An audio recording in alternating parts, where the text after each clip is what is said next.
Hello and welcome everyone. My name is Harshmeet Singh and you are watching me here at Narayana IAS Academy. As you know, this is a place where every single day at 4 p.m. we bring this session of the daily news analysis where we try and analyze the most important news stories from the Hindu newspaper and the Indian Express newspaper from both the prelims as well as the mains examination point of view. We also make sure that with each and every article, we discuss some of the previous year topics or previous year questions that have already been asked by the UPSC. And we also give you a bunch of practice questions for your own homework. I really hope that in return of this, first, you be very regular with your homework. And secondly, if you're new here, do hit the like and the subscribe button so that you can get all the updates about the other videos that are going on. I also hope that Definitely. if you are one of those who are appearing for this year's Actually, prelims one examination minute. in the In month of ClassPass May, app, there's an the ongoing camera is prelims blocked. I masterclass got that one pop-up. that we are doing on our channel, where we will be To covering enable all access, the please click important on current the affairs of the camera last microphone icon in the 365 browser days address bar. of all Where the it is? subjects. Bunch of subjects have already been completed. It Uh, is still going on. If you have missed out Left on hand any side. of these, do watch all of those videos. These will be extremely helpful for you. And if you are those Left hand who is side. planning to appear for the examination next year Yeah. or I maybe got it. I got beyond it. that, for Okay. you also we have comprehensive 1 and 2 year Still, it programs is not which will accepting. ensure that you have up to date and most comprehensive preparation for prelims, mains, as well as the interview stage of the examination. If you have any question about any One of our minute, man. courses, feel free to check out the description of the video. You will find a link. Click on that link, and on our website, all the information regarding our courses will be available. If you still have any other question about that, you can always write those in the comment section and we'll be happy to answer those for you. With that out Okay, of the done. way, let's see Tell what me. are the topics Uh, that we have taken up for today's discussion.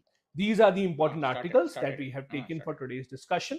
The Mm. first article is about foreign aid in India. When we say foreign aid, what we mean to say is how exactly has a foreign aid been declining in the country. As we have seen here, India used to get a lot more foreign aid earlier as compared to what we do now. The author here points out towards what exactly are the implications of reducing foreign aid, implications for the government, and the implications for the NGOs specifically. Why is it that we do not have a lot more foreign aid coming into India as compared to earlier? Second topic that we have taken up is about how government of India wants solar energy to be used much more often in the farm sector, in agriculture. How is it that agriculture and solar energy can complement each other? How can there be synergy between each other? This is what the article is about. Third article is about genome edited seeds, how the government is thinking that this may be the beginning of the second green revolution. And in the end, we'll have an article about the new port that has just been inaugurated by the Prime Minister in Kerala, that is Sabarinium Port. What exactly is the port all about? What are the opportunities related to the port? Why is it so important for us and our infrastructure story? This is what we'll be discussing. So, without any further delay, let's begin our discussion. Let's start with the first one then. So, the first article that we have, as you can see on the screen, is with respect to foreign aid in India. Now, please understand the premise of this article. India has always been running what you call as budget deficit or fiscal deficit. Means we are a country that usually always has more expenditure than the earning. And the gap in between the two, that is the deficit, has to be then made up in different ways.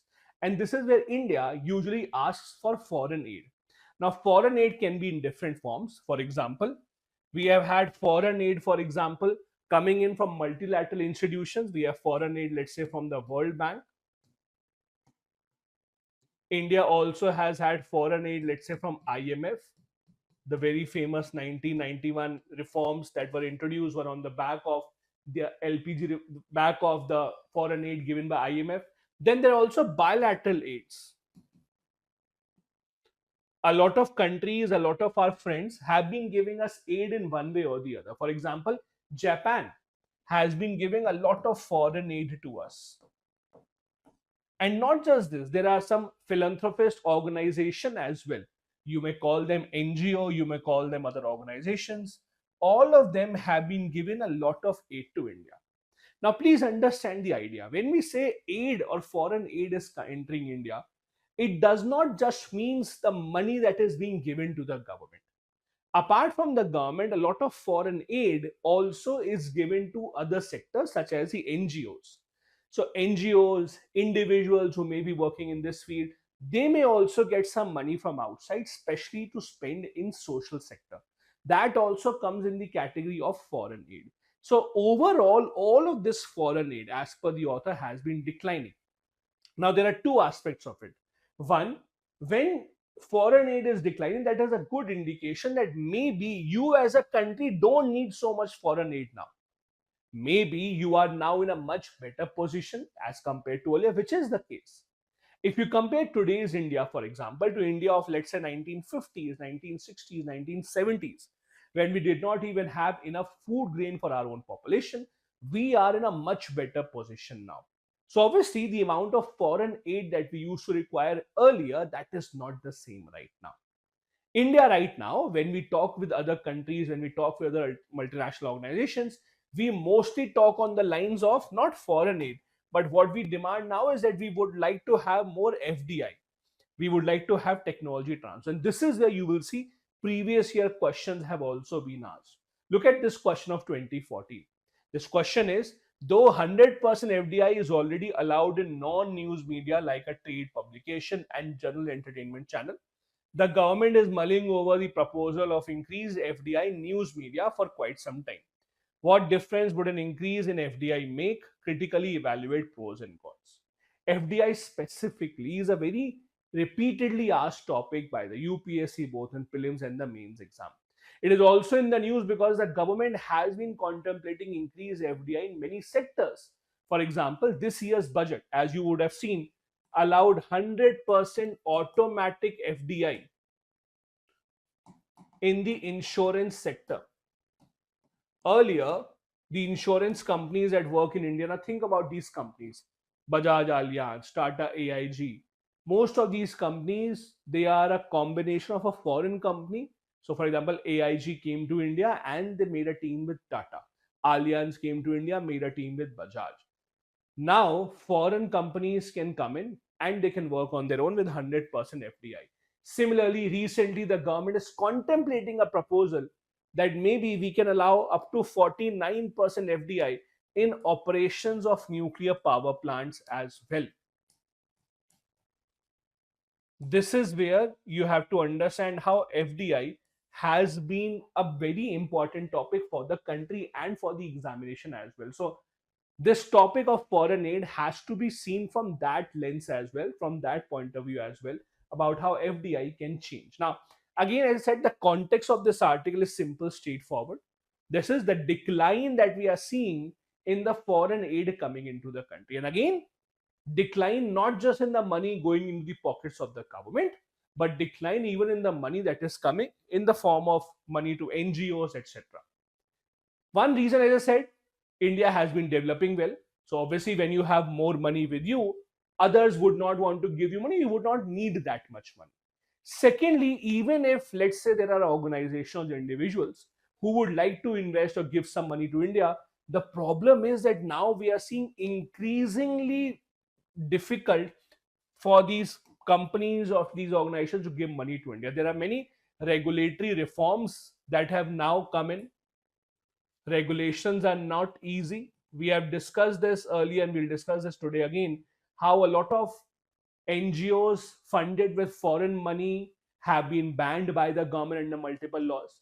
Historically, as I said, India has had a lot of aid coming in about couple of decades after our independence, especially 1950s, 1960s, we saw significant amount of aid coming to India and we needed that.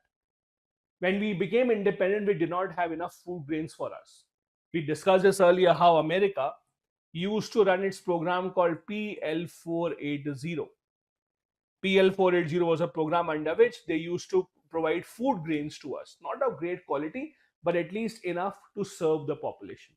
This PL-480 program was under which the food grains used to come to India from America, and India was to pay a price. It was a subsidized price, but we had to pay a price to them. And this money that we used to give to the US, they did not take it away from India. they used to reinvest that in India itself. That was the agreement. So it was a kind of a foreign aid coming to India. But for any self-respecting organization, any self-respecting country, a sovereign country, none of them would actually want that we are dependent on someone else for something as basic as food grains. This is where we have to understand that all of these things mattered to India a lot, and we did try very hard to reduce that requirement of foreign aid. Most of the aid was coming to the government, but again, there were some aids coming to NGOs as well. Now the government has become very strict about the money coming into NGOs, but earlier it was a pretty free flow of income or free flow of donations coming into NGOs from other parts of the world in most cases. Post 1990s, that is after the 1991 reforms that we had, we saw that ODAs or development assistance coming in from other countries reduced. Now, what is ODA?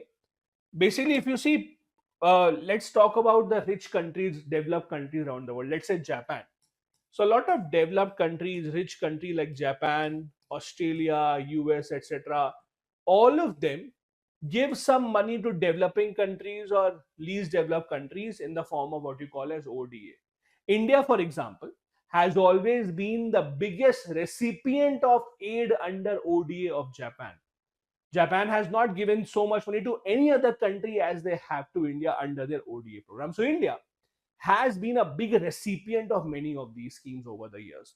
Foreign aid, as I said today, is almost negligible. Now we do not see countries like Australia, Japan, etc., giving so much money to India freely. Now we talk to them and discuss matters with them more as an equal party. For example, we are a member of Quad that has other countries such as Japan, Australia, and US. These countries that used to give us aid earlier, assuming that we are weak and we are poor, now since we are on an equal term with them, since we are at the equal level, now that inflow of trade has reduced, or inflow of that aid has reduced considerably. Now what India demands or what India prefers is partnership. Understand, there's a difference between aid. When I'm taking aid from you, that means I'm accepting I'm weak, I am poor, I need your support. When I am asking you for a partnership, what I'm saying is that we are equal to each other now. I also have something that you might need, you have something that I need, so let's be equal and let's have a partnership now. So what India now asks for is FDI, foreign direct investment. What we ask for is tech transfer. When we buy new, let's say Rafales, etc., from France, when we buy weapons from other countries, what we ask for is technology transfer. Tell us how is it made so that we can also do the same for us in the future. Global climate and trade partnerships. We have been asking for countries to come in partnership with each other to help us to understand how to fight against climate change, how to have green climate talks, how to have sustainable future together. All these things we have seen working in India's favor, and that is how our stature in global economy, in global politics has changed over the decades. Now, right now, most of the foreign aid that is coming into India, anyways, it is anyways negligible as compared to earlier. But the foreign aid that is coming to India now, it is mostly coming into NGOs and private sector. It is not really coming to the government. Many of you might not know, after independence for a long time, British still gave a lot of aid to India. They gave a lot of defense weapons, they gave a lot of their old unused ships or many of the used aircraft carriers, etc., they used to give to us. That all has stopped. Now most of the money that comes in is in the form of NGOs getting money. And then there are international NGOs working in India. You might have heard about something called Bill and Melinda Gates Foundation. Bill and Melinda Gates Foundation, founded by Bill Gates and his wife. This is the organization that has been working since a very, very long time in India on a number of issues, from sanitation to health, education. So the money that comes in is also in the form of foreign aid only. So a lot of NGOs have been working in this particular field specifically to get all this aid and help India's social sector. Now, a lot of times government does not like it. You would have remembered a name that the government or many of the ministers talk about, George Soros. They talk about how Soros is an enemy of India, what Soros is. So George Soros, I'm not saying right or wrong, has a foundation that has been spending a lot of money in India in the social sector. So this might be something that the government requires, but this is also something that the government thinks of as interference many times. In India now, we do have a lot of regulation and restrictions on foreign aid coming in. We have a law called FCRA, which stands for Foreign Contribution Regulation Act. Now, this is a law that has made it extremely strict for any foreign aid to come to India, to NGOs, etc. This law has also been changed multiple times. There have been multiple amendments. 2010, 11, 2020, 23, 24. All these years have seen amendments in this particular law. Now, this law essentially says that, let's say you run an NGO and you want to take money from outside India. Let's say you want to take money from US or UK or Singapore in order to run your operations here. First thing that you have to do is you have to take a license from the Home Ministry. The Home Ministry will look into it. They will look into your functions. They will look into whether you actually need the money or not. Are you actually spending the money in the right manner, or is it something that is being used for anti-national activities? On the basis of that, they will decide whether money or whether license has to be given. This license is given for 5 years. It is for 5 years that the license is given. And in these 5 years, again, after that, it will be reevaluated depending on your working, depending on what you did. After that, they'll reevaluate whether license has to be given or not. A lot of these NGOs have seen either not getting a license or their license being suspended after 5 years. This has happened in multiple cases. The government or the Home Ministry specifically says that no, you're indulging in anti-national activities, what you're doing, we don't like it, so we'll not give you the license. So foreign aid coming into India have been restricted because of such laws and regulations. There's a political aspect to it as well. Many NGOs say that if we criticize the working of the government in any matter, if we don't like what the government is doing and we openly express our thoughts, the next thing you know, we will not get license of FCRA, or our FCRA licenses will be cancelled. In fact, a lot of well-known NGOs have lost their FCRA registration because either they protested against the government, they spoke up against some of the government action, or they did not like what the government was doing. In either way, this has led to a lot of issues in the country. And that is something that has had a direct impact on foreign aid coming into India. And this is the number to prove. Look at this. Between 2017-18 and 21-20, so in this period of 4 years, basically, NGOs have received 88,882 million rupees in foreign aid, but it has been declining in the recent years. I gave you an example of the George Soros run Soros Foundation, and this is not just one of them. There are so many of them that have been banned, that have not been given the licenses to continue. Their foreign funding has been frozen by the government for some reason or the other. All these issues have come up in the past as well. And this is where we are seeing the government not being very happy. Rather, the NGO sector not being very happy with the government. Now, what is the result of this? When foreign aid declines, that means the NGOs that are working across the country, their operations have to be limitized. So they can't affect as many people, or they can't operate at such a large level as they used to earlier. Secondly, there will obviously be unemployment in that sector. Voluntary sector, that is the NGO sector, will see or has seen NGOs, has seen many people having to lose their job, many people having to shut their shop. There have also been amendment of many ongoing projects. See, what do these NGOs do? They reach the last mile. Many people who have not been able to take advantage of government projects or government schemes, these NGOs are the ones who have a positive impact on their life, who help them take advantage of the government schemes, who help them connect with the government to become beneficiaries of many initiatives. So that will be at a loss. There will be loss of biodiversity as well, loss of diversity in the sense that the government ideas, the decision making that the government does, the inputs that they used to get from NGOs, many of them will be reduced. I'll give you an example of a NGO and how does it work. You all would have heard about something called Pratham. Pratham is a very well-known NGO in the education sector. For example, you would have seen every few months there is a report that comes out in the newspaper which says that these many students of class 5 can't read their name, these many students of class 2 can't do this. What is that report? That is a report called ASAR, Annual Survey of Education Report. That report is called ASAR, Annual Survey of Education Report. This report is published by an NGO called Pratham, and this report is taken very seriously by the government as well.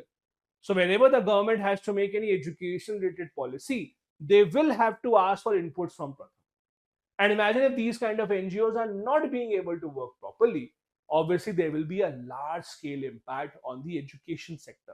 This is an example. I'm not saying that Pratham takes fund from outside. This is just an example of how NGOs and these kind of organizations, when they lack funding, the problem that people have. Now, the government on its side, when they say that no, these NGOs taking foreign money are disrupting the government, they may be true in certain cases. There's no denying that. The government says that foreign aid is coming into India because these NGOs don't want India to develop. For example, government says that when we are building a big infrastructure project, let's say government is building a dam, these NGOs with the foreign money will come in and will start creating a ruckus. They will not allow the development to go ahead. They will not allow the government officials to work. They will fight with the officials. They will ask the common public not to support them, and that will create a very bad situation. This is where the government has to understand that not all NGOs are the same. While not all may be absolutely right or helping, on the other hand, on the contrary to that is also wrong. Not all of them would be wrong. So you have to understand how foreign funding coming in does help in increasing the reach of the social sector.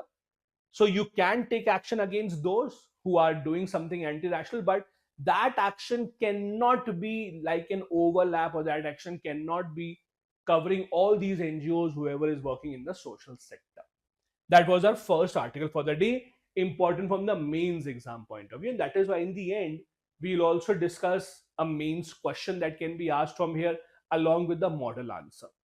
Second topic that we'll take up from here is about how the government of India wants solar energy, solar power to be utilized much more in the farm sector.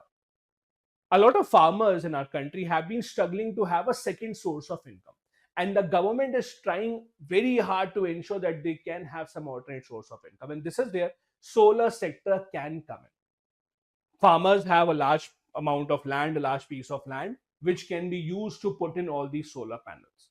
Not just will it reduce their electricity bill, but the excessive solar power that they are making, the government is ready to buy it back from them.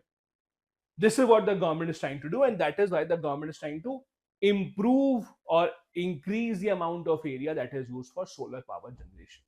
Now, solar, wind, these kind of topics have been asked regularly in the previous years. Look at this question of 2020. It's a previous year question. With reference to solar water pumps, consider the following statement. Number one, solar power can be used for running surface pumps, not for submersible pumps. Then submersible means the pumps that are submerged underwater. If you let's say if you have a water cooler, or if you have those pumps that are basically, let's say, taking out water from under the surface, that these are submersible pumps. Second is solar power can be used for running centrifugal pumps and not the ones with piston. Think about it. It's not a difficult question to answer. If you apply some logic, you should be able to answer this. All the previous year question that you see here in this session, these are your homework. Don't ignore them. If you want, you can also attempt this as a quiz. We are giving the link in the description of the video. Click on that. You'll go to our website and you can attempt the quiz. Do tell us in the comment section what score do you get from this. Anyways, going ahead, this article has been written specifically because government wants to ensure that there is a transition from the ongoing agricultural activities to much more sustainable agriculture. And how will it be done? By integrating solar energy into our farming practices. Again, asking the farmers to use solar energy for their power generation needs, asking them to use their fields to deploy a lot more solar panels, develop energy from there, and if they have excess energy, the government would be happy to buy it back. Now, if you look at the solar power irrigation pumps, again, that has been a significant improvement. Because of this, the farmers who were earlier dependent upon their grid power, earlier dependent upon these fuels such as diesel, etc., now they have been able to reduce their input cost as well. And again, this has helped the government as well.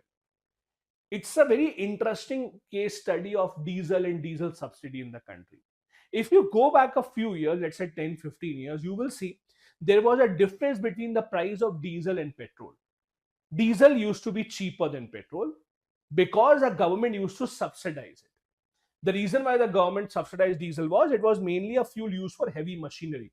So farm machinery like tractors, trucks, etc., all of that used diesel. And the government of India wanted to keep that cost low, so they had to subsidize diesel, and this is what they did. However, later on, what happened was the government realized that maybe if we keep on giving subsidies on diesel, it will lead to a lot of losses for us, because rather than this only being used by workers or farmers, people are now buying diesel cars and the money is going there into the subsidy. So government started to cut down on diesel subsidy, and now we have a situation where there is a parity between the price of petrol and diesel. Diesel anyways is also a fuel that is considered to be dirtier as compared to petrol. Means it has a better, or it has a bigger negative impact on the environment. The result was the government of India wanted to make sure that people move away from diesel, and this is what the government is hoping happens in the farm sector as well. That the workers are not dependent on diesel, rather they have their other source of energy like solar, etc., to ensure that they can be used to run their own agricultural activities. Now, the government has been offering this as an example in certain states, and certain farmers have been able to follow up on this pattern. Like farmers in Rajasthan, Maharashtra have been using solar pumps. In regions such as Bundelkhand, also farmers have increased their productivity. There is much more income stability now because they are able to utilize their field for power generation in the form of solar. See, there are multiple things that you have to understand. Number one, there are farmers that have land that is not very fertile. So when you know the productivity is not that high, why not use that land for power generation by putting in solar panels? Secondly, most of the farmers in India do not do farming 12 months in a year. There are certain months when they do not earn any money with the help of farming. And that again can come in to play where they can earn money with the help of these kind of ancillary activities. This is what the government is hoping for, to convince the farmers. Now, what the government has understood is farmers don't want to choose between farming and solar. If you tell the farmer that use your land either for farming or for solar, it's a very difficult choice to make. So rather, what the government has tried to do is give them a situation where they can do both on the same piece of land. That is the dual use of land, and that has started. This is based on a technique called agri-voltaics. Now, agri-voltaics is a practice where solar panels are installed above the crops, and they are still able to get the amount of sunlight that they require. This allows simultaneous crop cultivation and solar energy generation as well. These kind of questions, mind you, are very regularly asked by the UPSC. They can just ask you, agri-voltaics recently in the news refers to what exactly? It refers to a practice where on the same field you can grow crops, and over the crops you can put in the solar panels. This is again something that is very, very helpful for the farmers, and this is avoiding a situation where they have to choose between agriculture and solar. This is giving them confidence that on the same piece of land you can have both. Now, it doesn't have to be told. You all understand the impact, the positive impact that using solar energy would have. It obviously reduces the carbon emissions because you're not using diesel anymore. You're using a fuel or an energy that is much more friendly to the environment. It cuts down electricity subsidy for the state governments. A huge, huge, huge pain point for the state governments. If you look at the state governments and their accounts, a lot of the state governments in India are actually going bankrupt. Do you know that? Many of them have such huge piles of debt right now that they can't sustain. One of the reasons is that whenever there are state elections, political parties promise, bring us to power, you won't have to pay electricity bill. Bring us to power, you won't have to pay back your loans. And when the people actually bring them to power, the governments have no money and they keep on taking debt just to pay off these electricity bills. So solar cannot just or is not just helpful for the farmers. Solar is actually a way for the state governments also to avoid going into bankruptcy. It also strengthens climate resilience and water stress regions specifically. Areas where you are using all these solar or you are using these orthodox pumps to extract so much water from the ground, much more than what you require, that also can be reduced or that also can be taken away if we go ahead and focus on this kind of activity and this kind of power generation with the help of solar. All this is extremely helpful. All this is what works in the favor of solar energy. So there is no one that needs to be convinced about the importance of solar and its use. There are multiple schemes that the government is running to improve solar. One scheme that is running as a parallel or as kind of an overlap of solar and agriculture is a PM-KUSUM scheme.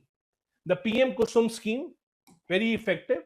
It stands for Pradhan Mantri Kisan Urja Suraksha Evam Utthan Mahabhiyan. It is a scheme where the farmers are being pushed towards generating solar energy, installing solar pumps, installing solar panels as well. There, it has three components. Component number 2 or B is installation of standalone solar pumps. So pumps to extract water that will run from solar energy, number 1. Component number C is solarization of existing grid connected pumps. Means those pumps that already exist and are extracting energy or electricity from the power line, convert them to have electricity that is taken in from solar power. Third, setting up of decentralized solar plant. So having a solar plant, you just set up panels where electricity is generated and that can be given back to the government, rather sold to the government, and the government will be happy to pay for that. As of 2024, 2.3 lakh solar pumps have been installed under the scheme. 30.8 gigawatt solar capacity is the aim that the government is trying to achieve by 2026. It is a very ambitious target. Right now, around the country, if you look at solar generation, solar power generation, it has crossed the 100 gigawatts mark, which is a very big achievement for the government. As you know, India plans to have at least 500 gigawatts of renewable energy by 2030. We have crossed the 200 gigawatts mark. Out of the 200, half of that 100 plus comes from solar alone. And this kind of a scheme plays an even bigger role to improve the spread and acceptance of solar panels even more. Having said that, there are many obvious challenges because of which it may not be so attractive. For example, first, high upfront cost. See, the reason why acceptance of solar panel is not so high as of now is that there is a good amount of upfront cost. Solar panels are not cheap. Not just this, even if you buy a solar panel, these are not something that has unlimited lifetime. Solar panels have a lifetime of, let's say, 10 to 12 years, after which you will have to replace it once again. So the government, for example, right now is offering subsidies on a lot of these solar plants. Because of these subsidies, the cost has come down, but that does not mean it is still affordable. A lot of people, even if they want to, are not being able to install solar panels because it is still unaffordable. And the government still has to give considerable amount of subsidy. There are delays in grid connectivity for surplus power sale. What makes solar panel more attractive for people is the proposition that they can sell off extra electricity back to the government. But for that, the government has to make proper connections. Same electricity line cannot be used for giving electricity to you and then taking it back from you. There are different dedicated lines that have to be set up for you to be able to sell the extra electricity back. That is something that is happening at a slower pace. So the grid connectivity is not as quick. There are awareness gaps, again, in rural areas, especially where people have a lot of potential. In rural areas, people have more place. A lot of them get good amount of sunlight, so it can be used for solar generation. But awareness amongst the people is not as high as it should be. Then there is maintenance of solar equipment. As I said again, it's not cheap. It has a lifetime and it has to be maintained. For example, Every few weeks it has to be cleaned because a lot of dust, for example, gets accumulated. The more dust that it accumulates, lesser will be the direct penetration of sunlight and lesser will be the power generation. So you have to clean it off regularly, you have to maintain it, all these things have to, it's not a solution that you once deploy and forget about. It's not like that. It has to be maintained. This is where there are still challenges that the government is trying to resolve. The third article that we have here is about the government accepting the idea that maybe genome edited seeds can be a beginning of something new. Now, please understand this. All of you would have read about GM crops, I'm sure. Genetically modified crops. You would have heard about a lot of them. There is BT cotton, there is GM mustard, there is brinjal, you might have heard about. There are a lot of these that you keep on hearing about. But the reality is, even after so many years, the only GM crop that is allowed in India for commercial cultivation, it is actually cotton. Apart from cotton, despite a lot of discussions and debates and protests, etc., apart from cotton, Indian government has not allowed any other genetically modified crop to undergo commercial cultivation. Many other countries are doing it. Even if you look at our neighboring country like Bangladesh, etc., they have also adopted it. There are GM variations of, let's say, tomato, potato, a lot of them are available. They give you better productivity. They protect the crops from the pest also. So they do have a lot of positives working for them. However, it has not been accepted by the government at a level that we would actually hope. There are various reasons for that. The government does not feel too confident about this technology as of now. The government says we don't trust it. However, now we are seeing certain changing signs and the government being accepting of this technology. This is where Agriculture Minister said that the government is now planning to roll out genome edited seeds that will lead to a better production and that might also lead to the second green revolution. Agriculture, green revolution, GM crops, all these are very, very often asked themes in the UPSC exam. Look at this question of 2018. With reference to genetically modified mustard developed in India, again, it has only been developed, it is not still rolled out in India. Developed in India, consider the following statement. Number one, GM mustard has the genes of a soil bacterium that gives the plants the property of pest resistance due to a wide variety of pests. Second, GM mustard has the genes that allow the plant cross pollination and hybridization. Third, GM mustard has been developed jointly by IARI and Punjab Agriculture University. This was a question asked in 2018. So you can see what kind of questions are asked from here. Try and answer this. Again, I told you earlier, if you want to attempt this quiz, you will have a link in the description of the video. Click on that, you'll go to our website. You can also download our app, by the way, where all these quizzes are available. But whatever you do, have to tell us in the comment section what your score was. Now, as I said, the context of this article, the reason why it has been written is our agriculture minister has announced that the government has developed two genome edited rice varieties. Rice is a very important crop for India due to various reasons. Number one, we have a huge rice production. We have it in huge quantities in our buffer stock as well. We export rice in large amounts across the entire world. We are very well known for basmati rice. But at the same time, the one problem that we face with rice is that it requires significant amount of water. And in a water stretched country like India, having to extract a lot of water, using it in the rice and then exporting it does not make a lot of sense. So what the government says is we might be on the verge of beginning a second green revolution because of these genome edited rice variety. Now, why is it so special? What exactly will be the consequence? So first, what is genome edited rice? So genome is thus the genetic structure. The entire genetic sequence is called the genome. So we are using a technology called CRISPR-9 or CRISPR-Cas9.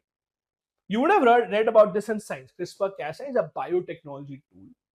It is a tool that is used to take out some harmful gene or some defective gene that you have. Take a very simple example.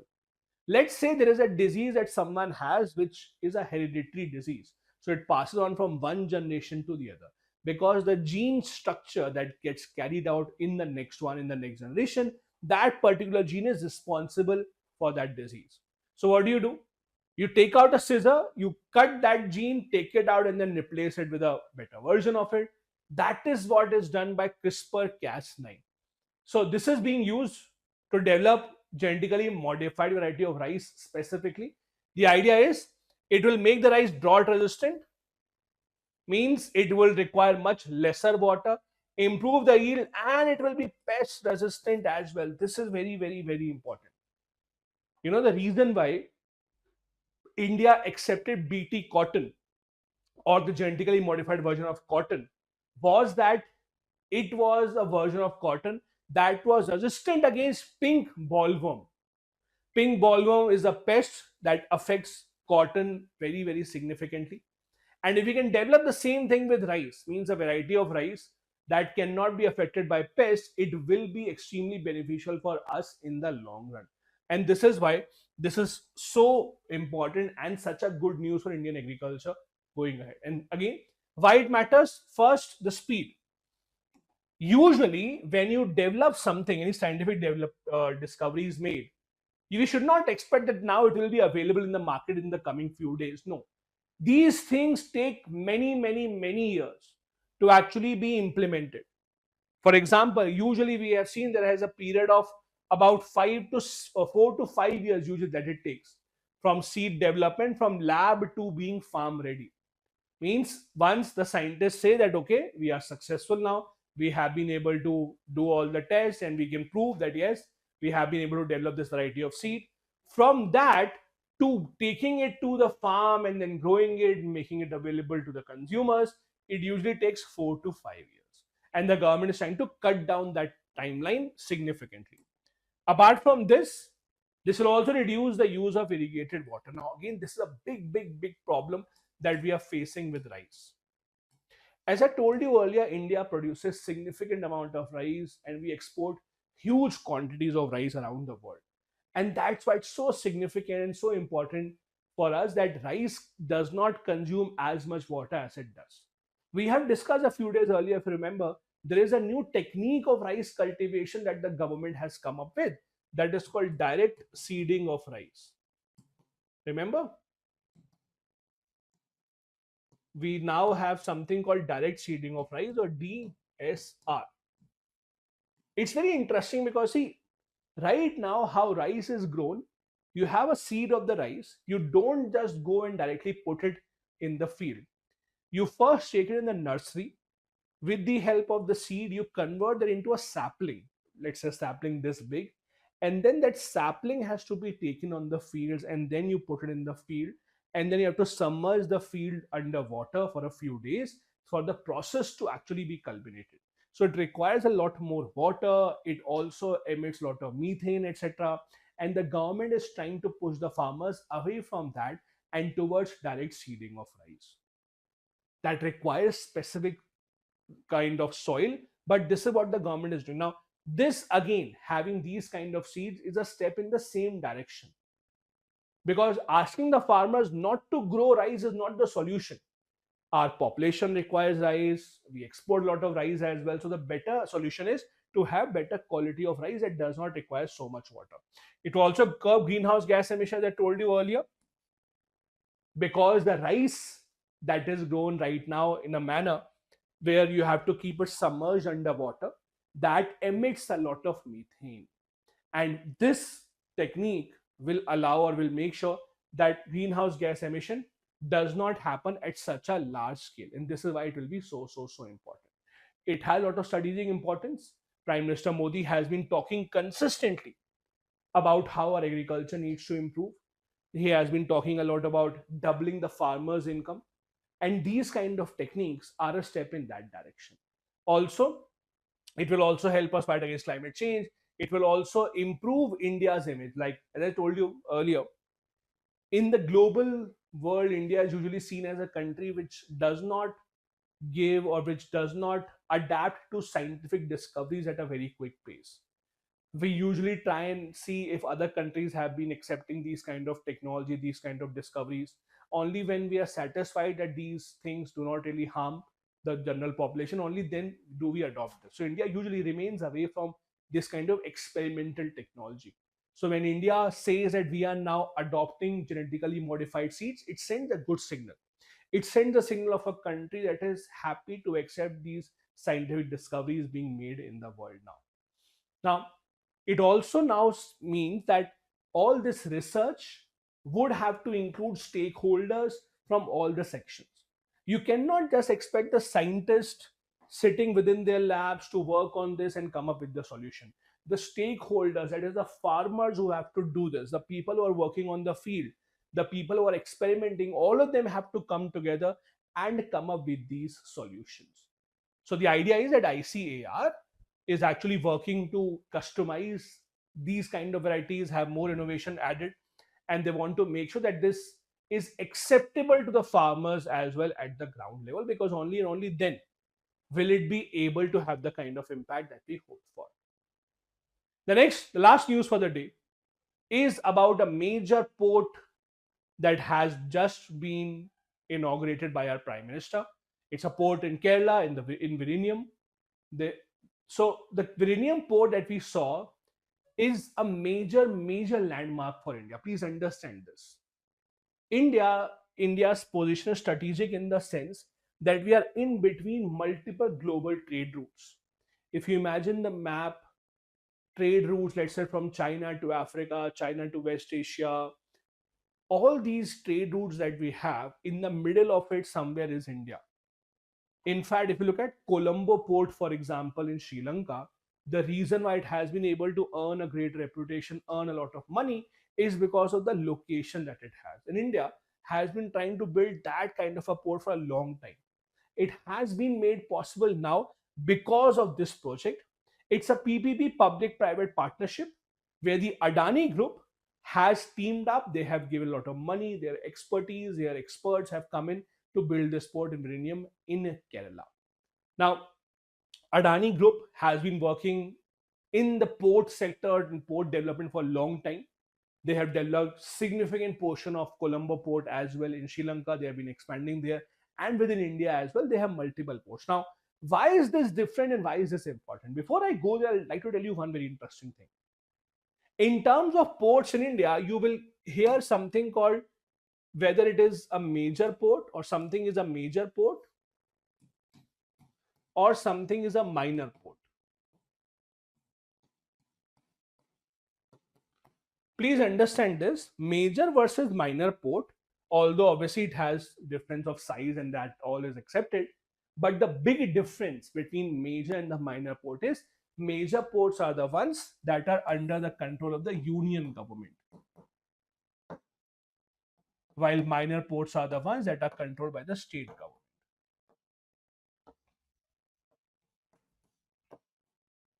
Now, this Virinium port is special because it is India's first deep water and container transshipment port.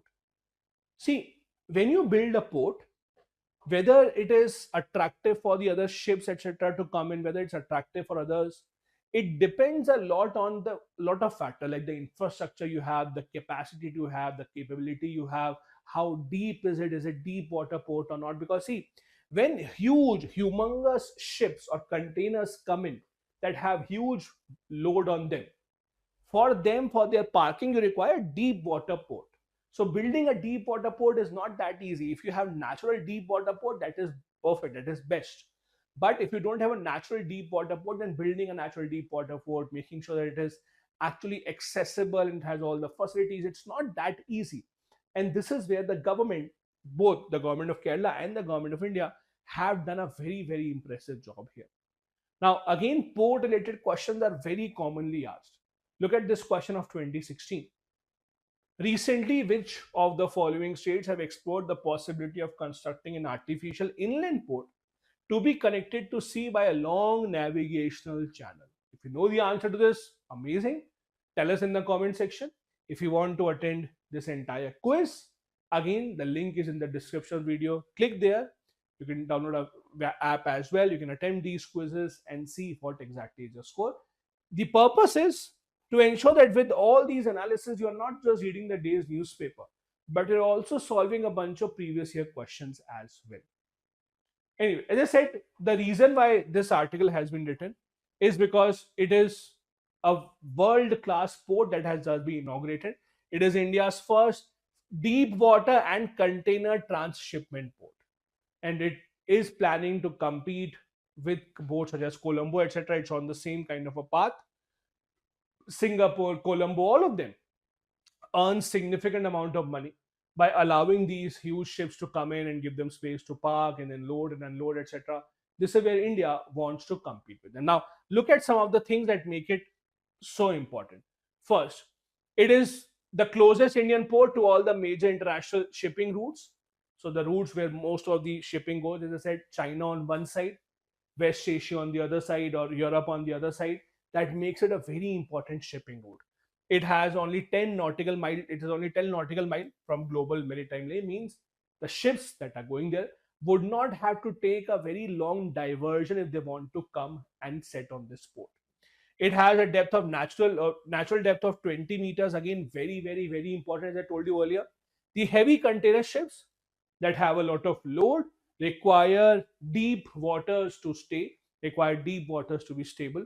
So this port that has a natural depth of 20 meter, it allows the government, or it allows the port or the ships rather, to be there and to park there for with very much ease.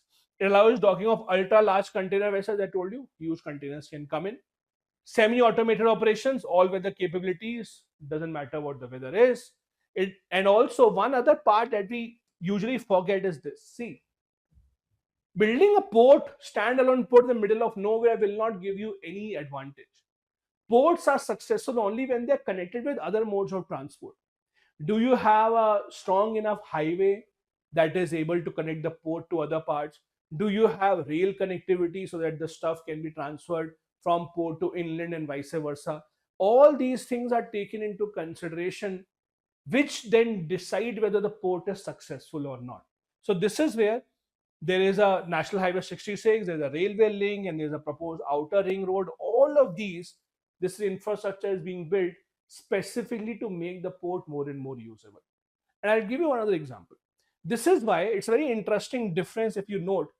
In countries like US, UK, for example, they have one cabinet minister called the transport minister. That is it.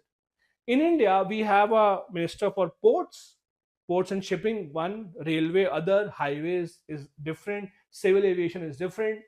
So we have segregated all these things that together just form part of one transport sector. That has a lot of problems because it makes it difficult for the communication, for the flow of files, etc. In countries such as US and UK is much more smoother in that sense. So the idea is to have better connectivity, not just in the ports, but from the ports to roads and rails and all of that. Apart from that, because of a lot of money being spent, it obviously has to make sense. Is it economically viable? Let's see. First, developed in a PPP model, as I told you, it is the Adani Group that has sent a lot of money. So how exactly has it been done? The state government has spent 5,595 crores or 5,595 crore. Adani Group about 2,454 crore, and the union government has spent 817 crore in VGF. What is VGF? Viability gap funding. VGF is viability gap funding. So if there's an important project that is being built that has some shortage of funds because of the project is not being able to go on, the government might say, don't worry, we will fill in that gap. That is usually called the viability gap funding. That was in this phase. Phase 2 and 3, it will be the expanded version, which will require 20,000 crore investment. It will increase the capacity to 1 million TEUs to 4.87 million TEUs. Now, what exactly TEUs? So TEU is a term that is used in shipping. It is 20-foot equivalent units. 20-foot equivalent units. So they basically compare it to the containers that are 20 feet long. So this is how they usually determine what is the size of the port and how big ship or how big a container can it actually accommodate. It will also have over 6 lakh TEUs have been handled, much beyond that has been expected. Apart from that, the number of people that are required in the port with all the capabilities is also significant. The government has ensured that skilled local women have been trained enough to operate cranes and a lot of these instruments, heavy instruments that are required there. So again, it's an opportunity not just to help our economy, it is an opportunity to help the local economy with employability, with skill development, and all this is being done by this Virinium port by the government. Apart from this, it is, as I said, it is only going to be successful when it becomes a part of global shipping trade. A standalone port is not of any use unless it has traffic from outside. So there is global shipping that is integrating with it. For example, Mediterranean Shipping Company has included the port in Jade, and Dragon services means it is now a part of important routes. So ships will be willing to stop here. Again, ship docking, etc. All of these will be starting soon in this port. You have to draw your connections. You have to make sure you are on good terms with the shipping companies, because they are the ones who decide where their ship will be stopped. So you have to offer them some incentive in the beginning. You have to offer them state of the art technology, state of the art facilities. Your capability should be top notch, so that when they come to this port, they should also feel that yes, it was worth their time. There are certain challenges. Obviously, it's not that everything is smooth and hunky dory. There will obviously be there's still an absence of integrated check posts, so there are delays in operations. Because see, whenever the port and all these things come in, it is a foreign ship entering into our territory. So foreigners are entering into our territory, you have to have some checks with them. It is the responsibility of home ministry. So home ministry is still trying to have an integrated check post where they can check and give clearances to these foreign ships, etc., coming into the country.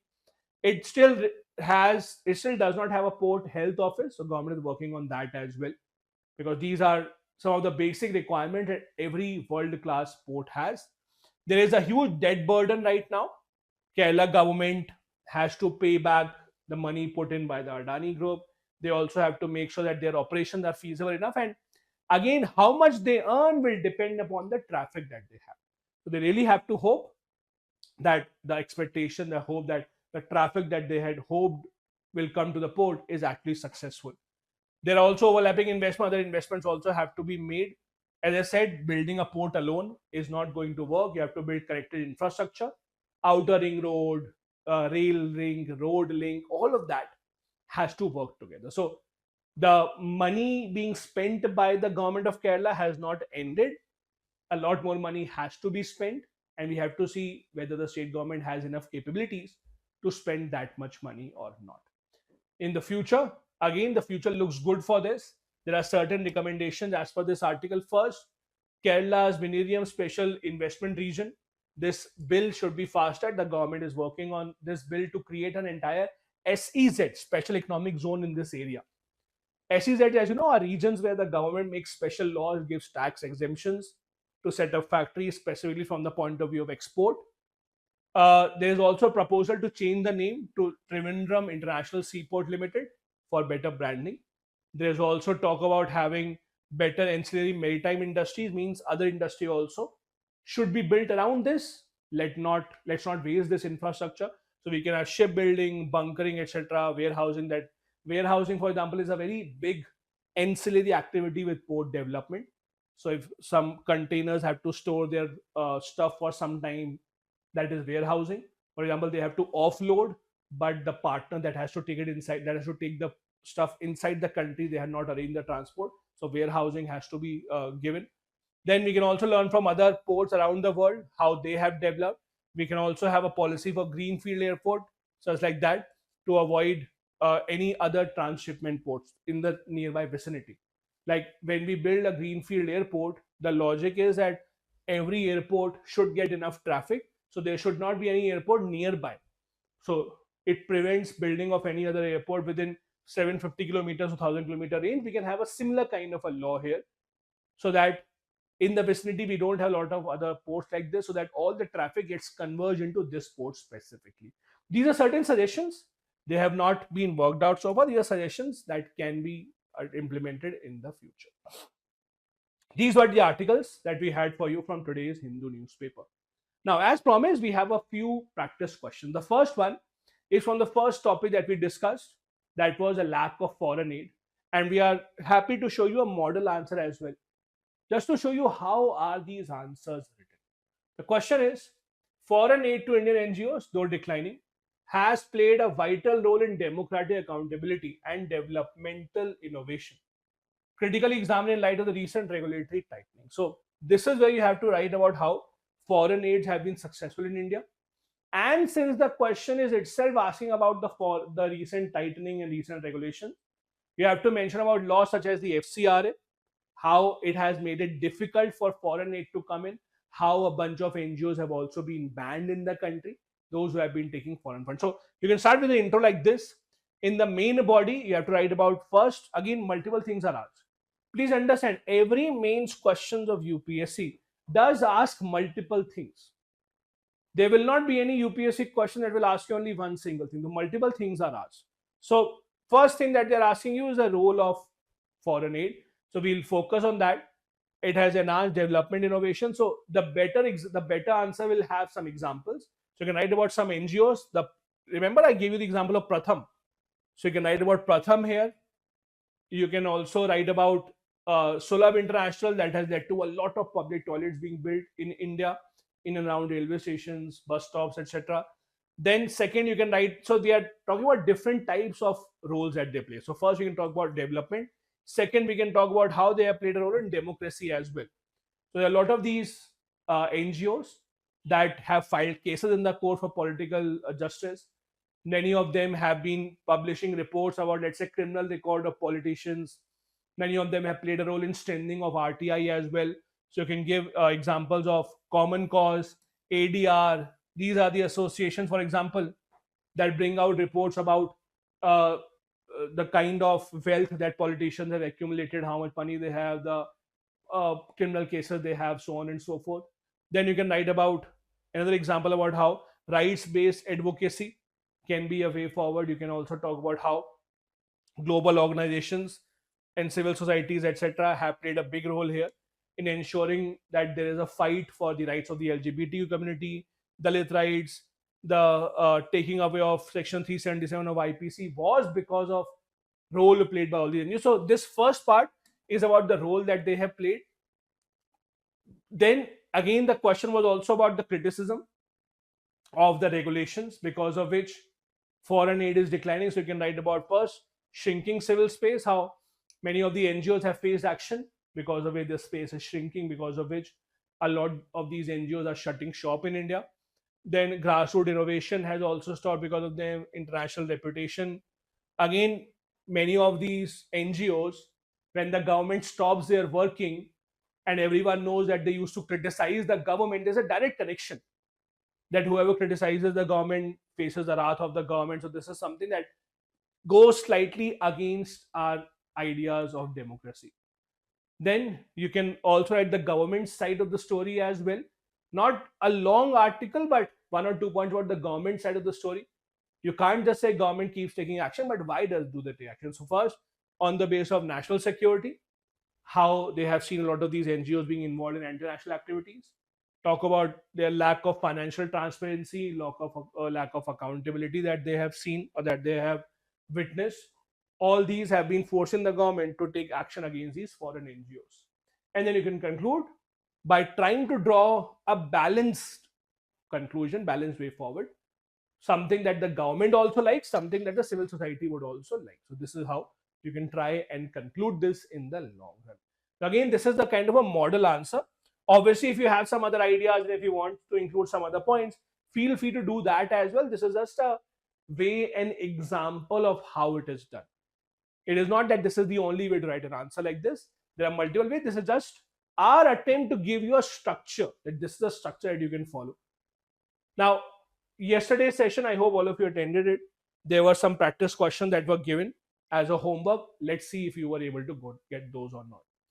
First, the question was about nuclear or uranium enrichment. Consider the following statements regarding uranium enrichment. First, uranium enrichment increases proportion of uranium-238 in natural uranium. Is it? No. So it actually increases the proportion of uranium-235. Uranium-235 is the one that is very, very rarely found in nature. About only 0.7% of the uranium found is uranium-235. So you have to enrich it, increase its concentration for it to be useful enough. So that is what enrichment is. Second, highly enriched uranium is required for production of nuclear weapon. That is absolutely correct. That is why we enrich it. That is why in, let's say, Iran nuclear deal, the Western countries put sanctions or put restrictions on Iran. The restriction was this only, that you cannot enrich uranium beyond a certain level. Uranium enrichment is prohibited for all signatories of NPT. No, that is wrong. Uranium enrichment for peaceful purposes is fine. See, uranium is a dual use substance. You can use it for power generation like India also does. For that, you can enrich uranium, but for weapon generation, you cannot. So, third is wrong. Then, fourth, uranium-235 is the isotope that is primarily enriched during the process. Yes, that is what we discussed in the first one. Second and fourth here are correct. The answer would be B. I hope B is what you also thought. If correct, then great job. Second question that we asked you yesterday. The China plus one strategy often seen in the news primarily refers to, first, promoting China's investment in allied Asian economies. No. Sorry. That is wrong. Encouraging Chinese companies to invest in Western markets. No. Global firms reducing dependence on China by investing in other countries. Yes, that is what is happening. Earlier it was COVID. After COVID, a lot of companies thought, we are not sure what will happen in China. Let's move away. Let's move our investment to other countries. Now with Donald Trump coming in this trade war between US and China, where US is imposing severely high tariffs on China, companies are not sure what will happen. So they are now opting to have a lot of the investment being shifted to some other country. You would have seen this. Foxconn, the major iPhone producer, is looking to shift a major part of its investment, its manufacturing, into India. That is a China plus one strategy, that not to shut down China entirely in terms of manufacturing. We'll still manufacture in China, but we'll have one more alternative where we produce in other countries as well. So C would be correct. Next, what does the term microgravity refer to? Gravitational pull. Gravitational pull experienced near the black holes? No. Condition where gravity is completely absent? No, not completely absent. State where gravitational force are extremely weak, almost weightless? Yes, this is microgravity. You know, a lot of these private companies are now offering space travel. They will take you to the edge of the earth, and then you will experience microgravity, and then you can come back. That is what microgravity is. It is not complete absence. It is very, very little gravity that you will see. Fourth is wrong. C is the correct answer. I hope you got this one right. These are the practice questions we had for you in yesterday's test. Again, I have 3 more practice questions for you. Try and answer these, which we will discuss tomorrow. So there's a practice question about solar energy in India. There are statements about 500 gigawatts of fossil fuel, etc. Try and answer this. Second, there's a question about genome-edited seeds. Again, something that we did discuss. And third, there's a question about uranium port. I hope you are able to answer these. Not that difficult. This brings us to the end of our session for today. I hope all of you learned something new. Keep on doing this homework. If you're new here, do hit the like and the subscribe button.